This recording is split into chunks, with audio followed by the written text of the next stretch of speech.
everyone, so today is a foundation review, and I know I've done a lot of these recently, but I've been trying out a lot of new foundations, some new to me, some kind of just new in general. And today we're going to talk about the new version of the L'Oreal True Match foundation, which looks like this.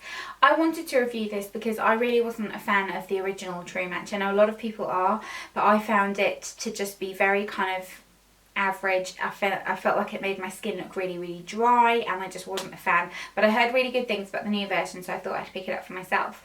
And I'm going to read you the claims on it from the website and just kind of talk to you about what they say about the foundation and then give you my opinion.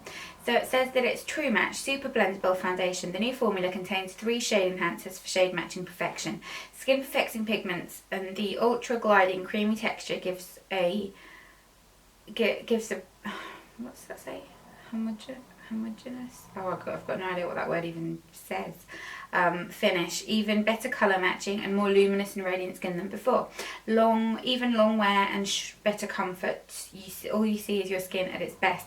The shade range in this is pretty great for a drugstore brand. They've got a lot of shades on offer to very dark, which is really great. So that's something kind of worth noting first of all.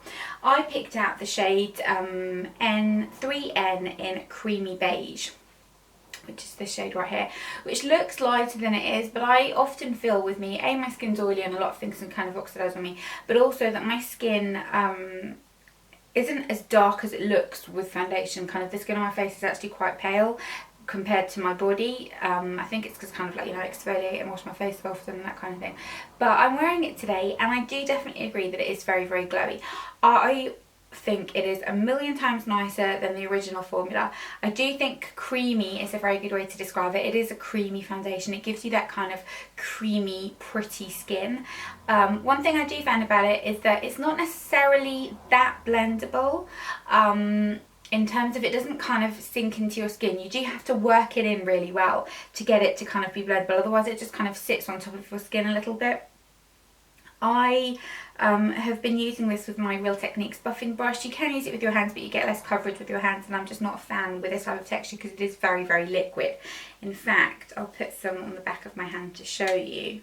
The pump kind of is quite nice. I like that, and I think the packaging's nice. But if you see there,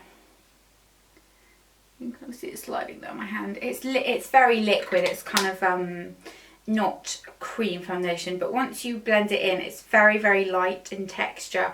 The coverage, I would say, is, you can kind of really sheer it out, but it's just generally medium coverage. It's not one that you could build too much, I don't think, on very oily skin like mine, because it would just kind of sit on top of the skin. It wouldn't kind of mesh with your skin very nicely, but it is a very nice foundation. It's a good daytime foundation, good evening foundation as well, because I don't think it has a particularly high SPF. Now, I looked into this the other day. It has SPF 17, which is quite low, so you shouldn't have too many flashback situations. I usually find it kind of the flashback situation that happens if it's 25 or above, even though I kind of think, like, why are we mentioning this, the flashback situation? Because it's like, you know, how often are you just photographed in flash all the time? Nobody has like the paparazzi on after us.